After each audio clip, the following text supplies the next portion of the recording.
Hi students, welcome to the second session of Molecular Basis of Inheritance.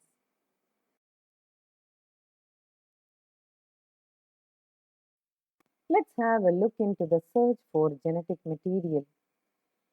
Even though the discovery of nuclein by Miescher and the proposition of principles of inheritance by Mendel were almost at the same time, but that the DNA acts as a genetic material took long to be discovered and proven. By 1926, the quest to determine the mechanism for genetic inheritance had reached the molecular level. Previous discoveries by Gregor Mendel, Walter Sutton, Thomas Hunt Morgan, and numerous other scientists had narrowed the search to the chromosomes located in the nucleus of most cells. But the question of what molecule was actually the genetic material had not been answered.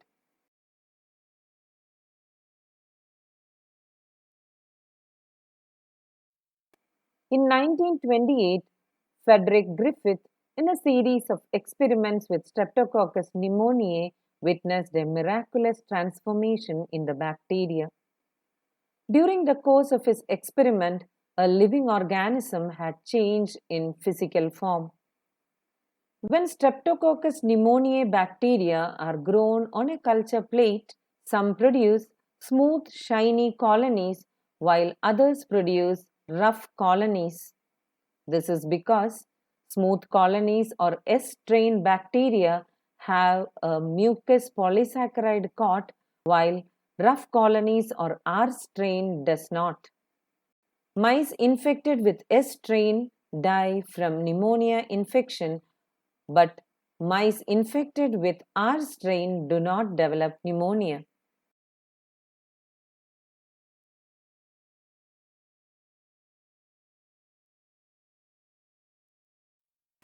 Griffith was able to kill bacteria by heating them. He observed that heat killed S strain bacteria injected into mice did not kill them. When he injected a mixture of heat killed S and live R bacteria, the mice died. Moreover, he recovered living S bacteria from the dead mice. He concluded that the R strain bacteria had somehow been transformed by heat killed S strain bacteria. Some transforming principle transferred from heat killed S strain had enabled the R strain to synthesize a smooth polysaccharide coat and become virulent. This must be due to the transfer of the genetic material. However, the biochemical nature of the genetic material was not defined from his experiments.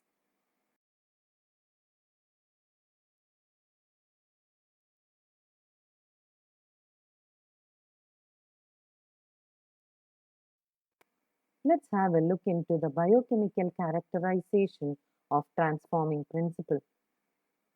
Prior to the work of Oswald Avery, Colin MacLeod, Maclean McCarthy in 1933 to 1944, the genetic material was thought to be a protein. They worked to determine the biochemical nature of transforming principle in Griffith's experiment. They purified biochemicals like proteins, DNA, RNA, etc., from the heat killed S cells to see which ones could transform live R cells into S cells. They discovered that DNA alone from S bacteria caused R bacteria to become transformed. They also discovered that protein digesting enzymes proteases and RNA digesting enzymes RNases did not affect transformation, so the transforming substance was not a protein or RNA. Digestion with DNAs did inhibit transformation, suggesting that the DNA caused the transformation. They concluded that DNA is a hereditary material, but not all biologists were convinced.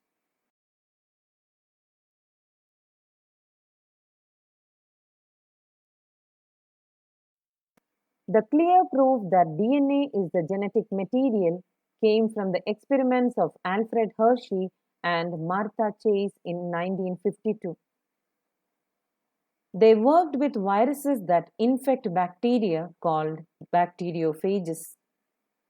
The bacteriophage attaches to the bacteria and its genetic material then enters the bacterial cell. The bacterial cell treats the viral genetic material as if it was its own and subsequently manufactures more virus particles.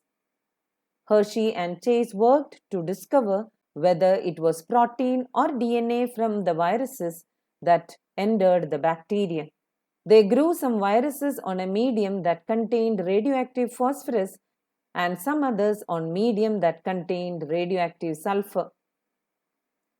Viruses grown in the presence of radioactive phosphorus contained radioactive DNA but not radioactive protein because DNA contains phosphorus but protein does not. Similarly, viruses grown on radioactive sulfur contained radioactive protein but not radioactive DNA because DNA does not contain sulfur.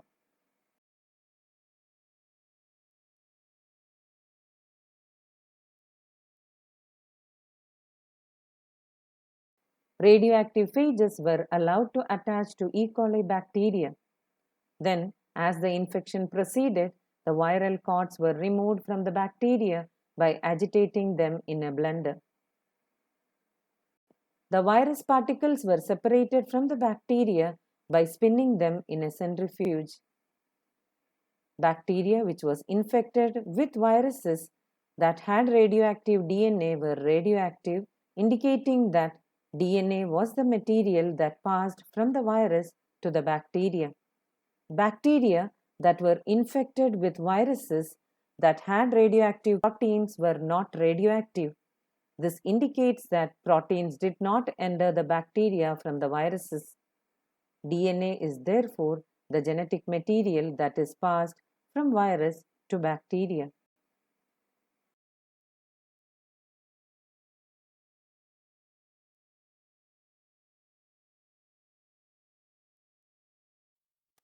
Let's look into the properties of genetic material.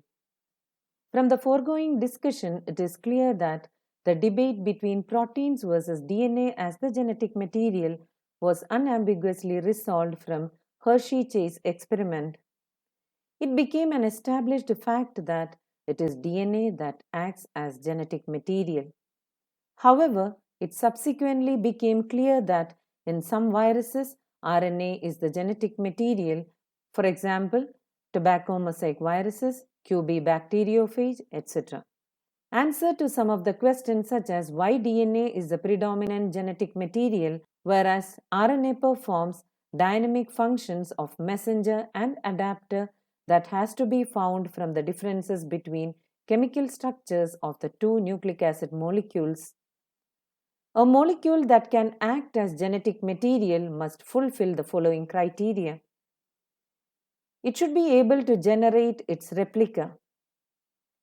It should chemically and structurally be stable. It should provide the scope for slow changes that required for evolution. It should be able to express itself in the form of Mendelian characters.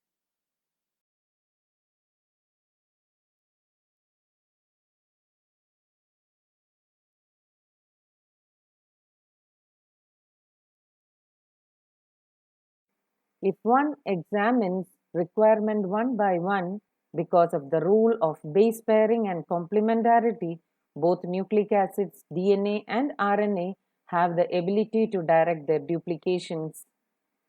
The other molecules in the living system, such as proteins, fail to fulfill first criteria itself.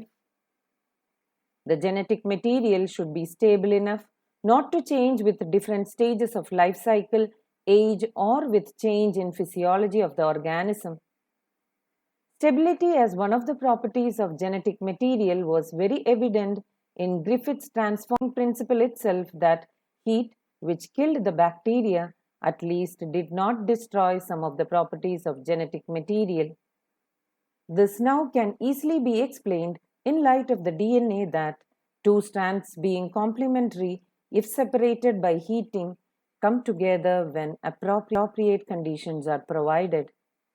Further, 2OH group present at every nucleotide in RNA is a reactive group which makes RNA easily altered and degradable. RNA is also now known to be catalytic, hence reactive. Therefore, DNA chemically is less reactive and structurally more stable when compared to RNA. Therefore, among the two nucleic acids, the DNA is a better genetic material.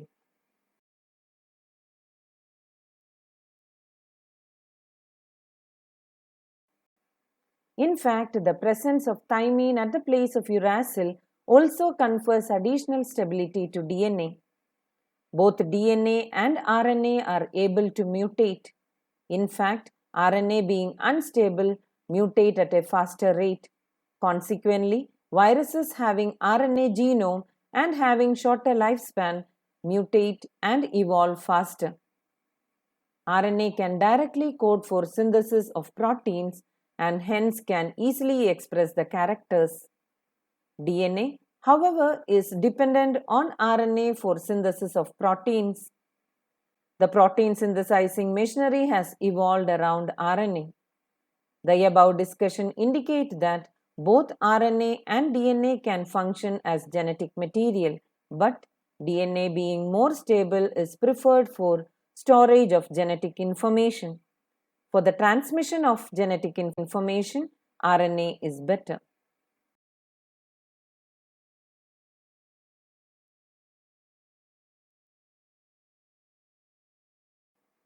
In this session, we had done a search for the genetic material and came to the conclusion that DNA is the genetic material. With this, we come to the end of today's session. Thank you and have a nice day.